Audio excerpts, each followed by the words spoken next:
출애굽기 20장 16절입니다.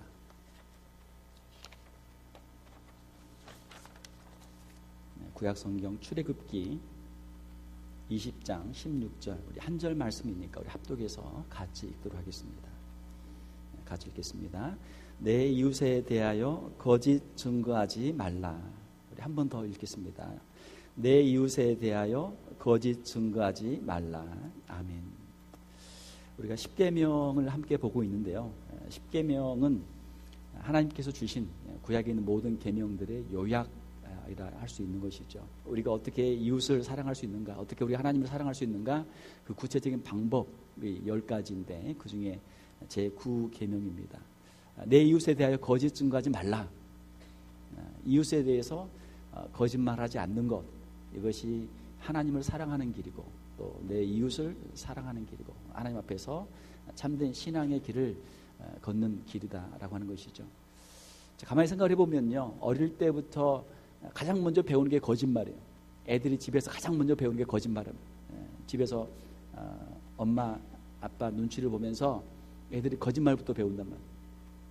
뭘 훔치거나 뭘 해놓고 또 안 했다고 하거나. 왜 거짓말합니까? 자기가 잘못한 것에 대해 혼날까 봐 안 했다고 부인하는 것이죠. 자, 그런데 어른들이 보면 다 알죠. 애가 한 일을 모르겠어요. 어른들이 왜 합니까? 어른들도 옛날에 다 해봤으니까 다 아는 거죠. 해봤으니까 다 아는 거고, 그리고 어른이니까 애들이 하는 게 한눈에 다 들어오잖아요. 뭘 할지 다 알잖아요. 아무리 거짓말을 해도 다 안단 말이에요. 어떻게 속이겠어요? 속일 수 없는 거죠. 잠깐 위기를 모면해도 거짓말을 하게 되면 거짓말이 점점 눈덩이처럼 쌓이게 되고 더 불어나게 되고 죄가 더 불어난단 말이에요. 죄가 더 많아져요. 잘못했을 때 잘못했습니다 라고 이야기하고 매를 한 대 맞든지 한번 혼나면 그걸로 끝날 걸, 거짓말 하게 되면 나중에는 정말 더 많은 잘못을 해야 되고 나중에는 그거를 감당하기 어려운 지경에까지 이르게 되는 것이죠. 거짓말을 안 하는 것이 제일 좋고, 거짓말을 했을 때는 빨리 회개하는 은혜가 우리에게 있어야 될 줄 믿습니다. 자, 오늘 말씀에 거짓말을 하지 말라. 거짓말을 해라 가르치는 부모가 누가 있겠어요? 거짓말을 잘해라 가르치는 선생님이 누가 있겠습니까? 인생을 살면서 누구든지 거짓말하지 말라. 거짓말하지 말라. 정직하라. 이것을 늘 우리가 가르치죠. 배우죠. 자, 그러나 참 정직하게 사는 게 어렵습니다. 참 힘들어요. 거짓말을 하지 말라. 거짓 증거를 하지 말라. 특별히 거짓 증거라고 하는 것은 이것은 법정에서 사용하는 그러한 단어들이죠.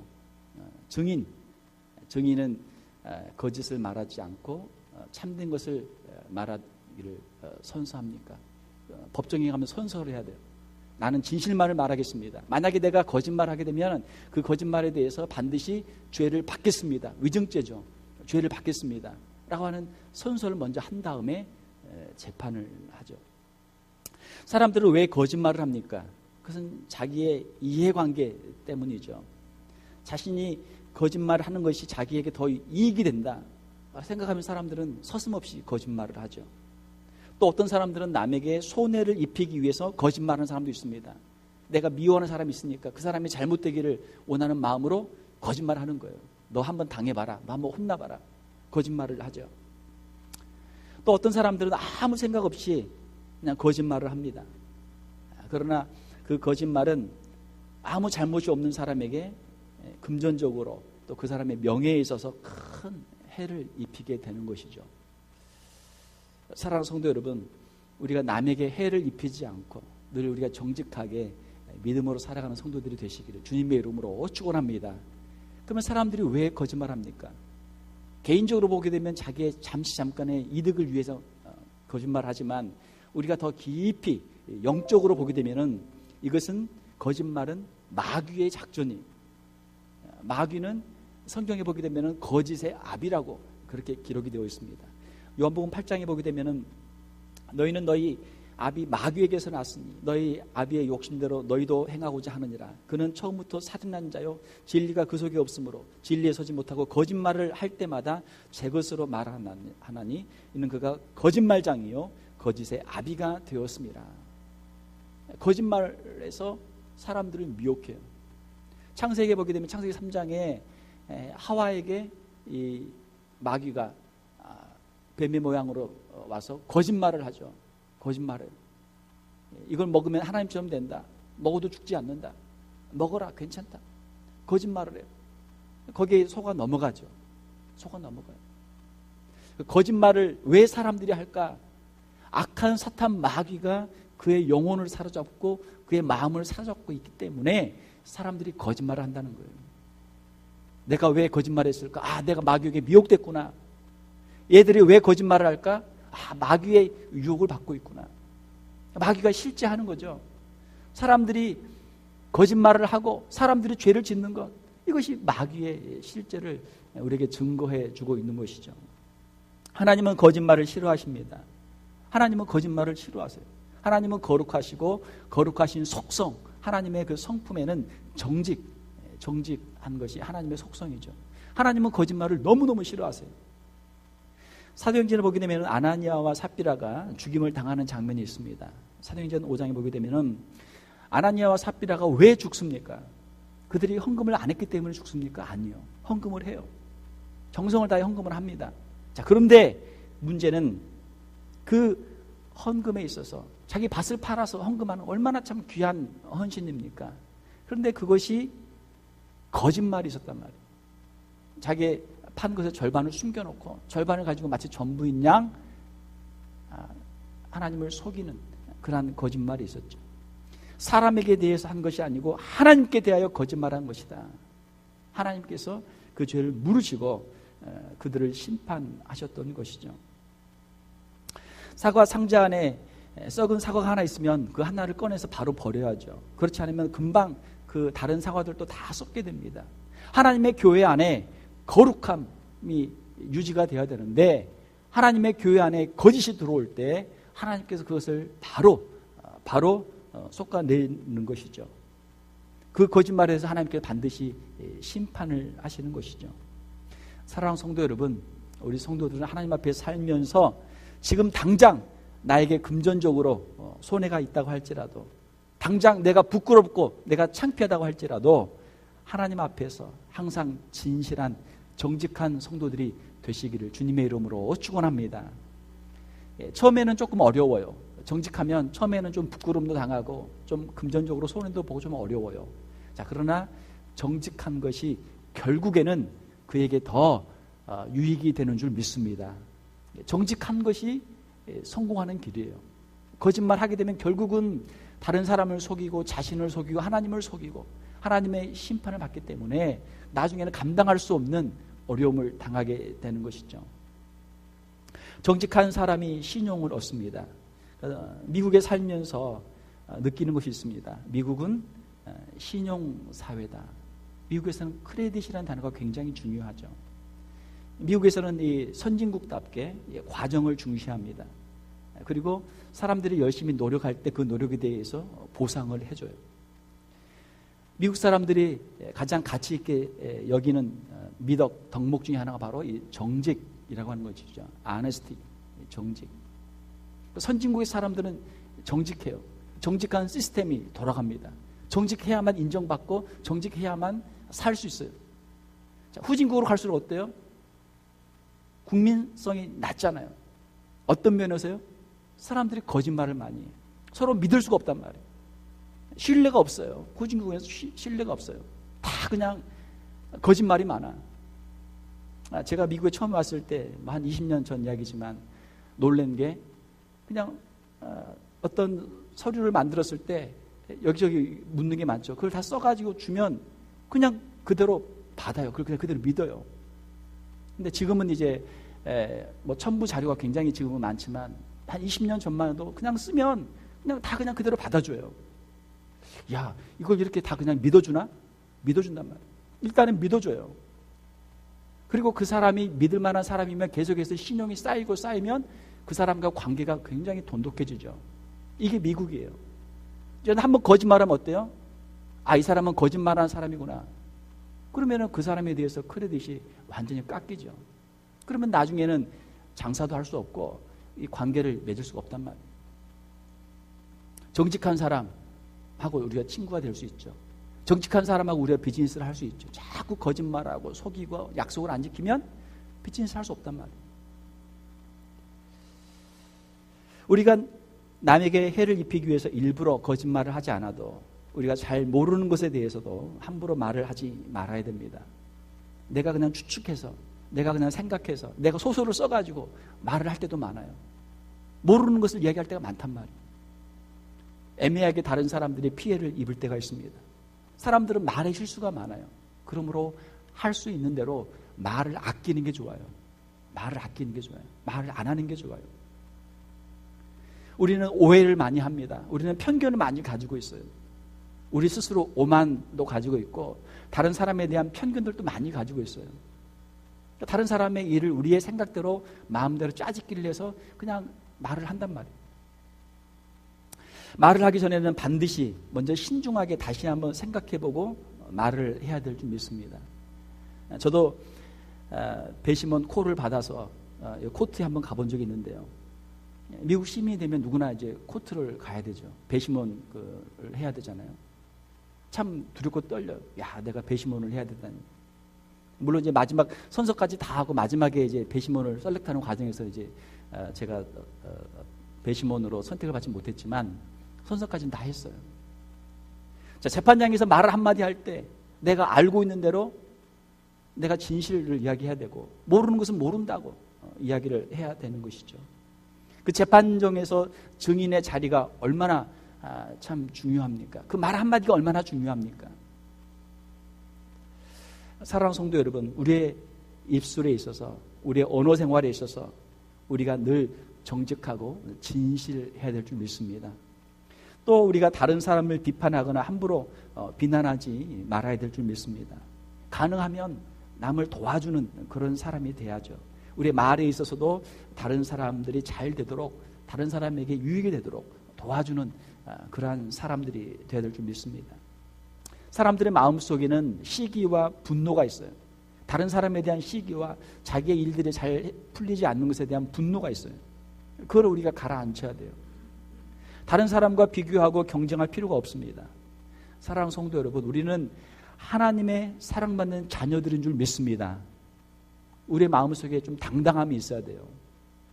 세상 사람들이 가지고 있는 것들에 대해서 우리가 시기할 필요가 없단 말이에요. 너무 부러워할 필요가 없단 말이에요. 하나님이 우리에게 주신 것들을 우리는 충분히 우리는 만족할 수 있고 감사할 수 있는 줄 믿습니다. 우리는 하나님의 자녀잖아요. 천국의 소망이 있잖아요. 우리가 일상생활에서도 하나님 앞에서 늘 진실한 말을 해야 될 줄로 믿습니다. 우리의 말이 중요해요. 말 한마디가 사람을 죽이기도 하고 살리기도 하는 것이죠. 그러므로 우리는 남을 비판하는 말보다 남을 격려하는 말, 남을 넘어뜨리는 말보다는 다른 사람들 세우는 말을 해야 될 줄 믿습니다. 다른 사람들에게 피해를 주는 말을 하지 않는 것이 좋죠. 우리가 은혜로운 말, 덕스러운 말, 모든 사람들에게 유익한 말을 해야 될 줄 믿습니다. 제가 이렇게 교회에서 목회를 하다 보면 교회는 세 종류의 사람들이 있습니다. 첫 번째로는 자기 중심적인 사람들이에요. 자기 모든 교회 생활을 자기 기분대로 합니다. 자기 마음대로 합니다. 자기가 하고 싶은 일만 해요. 하고 싶은 것만 해요. 또 하고 싶은 말을 다 합니다. 자기 중심이에요. 자기 하고 싶은 대로 다 하니까 주위에 있는 사람들에게 상처를 많이 줘요. 주위에 있는 사람은 상처를 많이 주며 신앙생활을 하는 사람이 있어요. 두 번째 부류는 다른 사람 중심적인 신앙생활을 하는 사람들이 있어요. 다른 사람들의 눈치를 봅니다. 다른 사람들을 의식해요. 다른 사람들을 자꾸 이렇게 쳐다봐요. 다른 사람들을 보고 있기 때문에 때로는 위선적인 행동을 하게 되고 이중적인 신앙생활을 하는 경우도 있죠. 형식적으로 하는 경우도 있죠. 사람들의 체면 때문에 하는 것이기 때문에 자기 마음과는 맞지가 않잖아요. 다른 사람들이 시키는 대로 하려고 하니까 힘들죠. 때로는 이 사람은 이렇게 말하고 저 사람은 저렇게 말하니까 어느 장단에 춤을 추겠어요. 사람들의 요구들이 서로 다 다르기 때문에 이 장단을 맞추기도 어렵단 말이에요. 신앙생활이 힘들죠. 힘들어요. 세 번째로는 하나님 중심적인 신앙생활하는 사람들이 있습니다. 오직 하나님의 영광을 위해서, 주님의 마음을 시원하게 하기 위해서 하나님의 일을 하는 사람들이죠. 사랑하는 성도 여러분, 우리 성도들은 오직 주님 중심의 신앙생활을 할 수 있기를 주님의 이름으로 축원합니다. 내 중심도 아니고 누구 어떤 다른 사람 중심도 아니고 우리 하나님 중심의 신앙생활을 해야 하는 것이죠. 하나님 앞에서 믿음으로 사는 것이죠. 내가 지금 하나님 앞에서 어떻게 살아야 할지를 늘 생각하는 것이죠. 말 한마디를 해도 하나님 앞에서 내가 이 말을 합니다. 하나님이 지금 나를 보고 계십니다. 하나님이 지금 나와 함께 계십니다 라고 하는 그러한 신앙을 가지고 교회 생활을 하는 것이죠. 우리가 무슨 말을 할 때도, 어떤 행동을 할 때도 내가 지금 하나님 앞에서 이 죄를 지으면 하나님께서 이 죄를 반드시 나에게 물으실 것입니다. 내가 지금 이 일을 하나님 앞에서 하는 것입니다 라고 하는 그러한 신앙을 가지고 살아가는 것이죠. 내가 지금 이 유혹을 이기면 하나님이 보고 계시고 하나님이 나를 반드시 축복해 줄 줄로 믿습니다 라고 하는 그런 신앙생활을 하는 것이죠. 사랑하는 성도 여러분, 우리의 입술에서, 우리 성도들의 입술에서는 오직 하나님의 말씀만 전해줘야 되는 줄 믿습니다. 그렇게 하려면 우리의 마음속에 하나님의 말씀을 가득 채워야 돼요. 말씀을 가득 채워야 돼요. 성경을 열심히 읽어야 되고요. 저희가 성경 통독 운동을 하고 있는데 벌써 1독, 2독, 3독 정도까지 하신 분이 있어요. 연말까지 지금 성경을 열심히 읽고 있습니다. 1년에 1독은 꼭 하도록 그렇게 해주시길 바랍니다. 또 하나님의 말씀을 열심히 들어야 돼요. 우리가 말씀을 잊어버리고 살 때는 자기 생각대로 살지만 하나님의 말씀을 들으면 다시 하나님께로 우리의 마음이 향하게 되는 것이죠. 또 하나님의 말씀을 묵상하고 또 하나님의 말씀을 암송하는 그런 삶을 살아야 될 줄 믿습니다. 하나님의 말씀 하나 암송하기 위해서 우리 얼마나 읽고 얼마나 그것을 반복해서 다시 묵상합니까? 하나님의 말씀 우리 마음속에 가득하게 될 때 우리 입을 통해서 이 하나님의 말씀이 자연스럽게 나오게 될 줄 믿습니다. 이것이 성도들의 삶이죠. 우리 성도들은 신앙의 말을 해야 될 줄 믿습니다. 제가 우리 칼럼에도 썼지만 우리 성도들에게 꼭 필요한 말 4마디가 있습니다. 우리가 하나님을 믿고 신앙의 길을 가는 가운데 우리에게 꼭 필요한 말 4마디 여러분 꼭 기억해 주시길 바랍니다. 첫 번째로는 그래도 괜찮아. 한번 따라서 해봅시다. 그래도 괜찮아. 우리 인간은 나약한 존재예요. 아무리 잘하려고 해도 또 실수하고 또 넘어집니다. 허물이 많아요. 우리는 자주 실패하고 자주 넘어집니다. 넘어진 자기 자신에게 또 넘어진 우리의 자녀들에게 또 우리 주위의 성도들에게 우리가 해야 할 말이 있는 것이죠. 그래도 괜찮아. 주님이 너를 사랑하셔. 우리가 비록 부족하고 연약하지만 우리 주님이 우리를 사랑하셔. 너를 사랑하셔. 다시 일어설 수 있어. 괜찮아. 우리 자신을 보면 실망할 수밖에 없지만 주님을 바라보면 다시 일어설 수 있는 줄로 믿습니다. 이것을 우리가 칭의라고 그래요. 우리 신앙생활에서 우리 자신을 바라보는 것이 아니고 주님을 바라보는 것이죠. 주님이 계십니다. 주님이 나를 사랑하십니다. 주님이 당신을 사랑하십니다. 그러니 괜찮습니다. 이것이 칭의예요. 두 번째로는 지금 잘하고 있어. 한번 따라서 해봅시다. 지금 잘하고 있어. 예. 우리는 하나님의 말씀 앞에서 우리가 신앙의 길을 걸으면서 말씀에 순종하기 위해서 애를 써요. 노력을 합니다. 물론 우리의 열매는 성과는 아주 미약하죠. 미비하죠. 사랑하는 성도 여러분, 그래도 우리는 바른 길에 서 있는 줄 믿습니다. 신앙의 길에 서 있고 주님을 향해서 우리가 한 걸음 한 걸음 더 가까이 가는 길에 서 있기 때문에 우리는 바른 방향에 있어요. 조금이라도 더 나은 길로 천국문을 향해서 우리는 나아가고 있습니다. 신앙생활을 위해서 노력하는 사람들에게는 격려가 필요합니다. 그래, 지금 잘하고 있어. 아직은 부족하지만 그래도 지금 잘하고 있어. 바른 길에 서 있어. 아직 우리는 신앙의 과정에 있고 더 노력하고 우리가 인내하면 이 길을 가게 되면 우리는 주님이 기뻐하시는 그 모습에 이를 수 있을 거야. 우리가 우리 자신을 격려하고 우리 자녀들을 격려하고 이웃들을 격려해야 될 줄 믿습니다. 지금 잘하고 있어. 지금 잘하고 있어. 이 정도도 열심히 충분히 잘하고 있는 거야. 이걸 우리가 신학적인 용어로 성화라고 하는 것이죠. 세 번째로 해야 할 말은 한 번만 더 참아보자. 한번 따라서 봅시다. 한 번만 더 참아보자. 한 번만 더 참아보자. 한 번만 더 참아보자. 우리가 열심히 잘 해보려고 하지만 정말로 힘들고 어려울 때가 있어요. 인생에 힘들고 어려운 고비를 우리가 지나왔습니다. 그렇지만 어느 순간에 야, 이제는 더 이상 못하겠다. 여기가 끝인가 보다. 그런 생각이 들 때가 있단 말이에요. 지금까지 하던 모든 것을 다 그만두고 싶을 때가 있어요. 포기하고 싶을 때가 있어요. 그때 우리에게 필요한 말 한마디, 우리 자녀들에게 필요한 말 한마디가 한 번만 더 참아보자. 이 말이 필요한 줄로 믿습니다. 지금까지 힘들고 어려운 과정들을 잘 견디고 참아왔잖아요. 우리 인생을 살면서 10년, 20년, 30년, 40년, 50년, 60년 지금까지 이 신앙의 길을 잘 참고 인내해 왔잖아요. 지금 이 순간 아무리 힘들고 어려워도 이 고비를 우리가 참고 우리가 넘기면, 한 번만 더 참고 견디면 이 힘든 시간이 지나고 다시 또 주님이 주시는 축복의 길, 순탄한 길이 나오게 될 줄 믿습니다. 그렇죠? 아무리 힘들고 어려운 순간이어도 이 순간이 영원하지는 않으리라. 아무리 힘들고 어려워도 이 순간도 반드시 끝나는 시간이 있으리라 하는 것이 우리 성도들의 마음속에 있는 그런 믿음이죠. 이 고비를 지나고 나면 다시 계속해서 우리의 신앙의 길을 갈 수 있습니다. 한 번만 더 참아보자. 이것을 우리가 인내라고 합니다. 신학적인 용어로 견인이라고 그래요. Perseverance of the saint. 성도의 견인, 참는 것이죠. 힘들고 어려운 순간마다 우리가 참고 견디고 그 고비를 넘겼기 때문에 오늘 이 자리에 있는 줄 믿습니다. 지금 우리가 당하고 있는 힘들고 어려운 이 고비도 주님께서 우리와 함께 하셔서 우리가 이 고비를 넉넉히 이길 수 있는 줄로 믿습니다. 이것이 우리의 성도들의 마음속에 있는 신앙이죠. 마지막 네 번째로는 이제 다 됐다.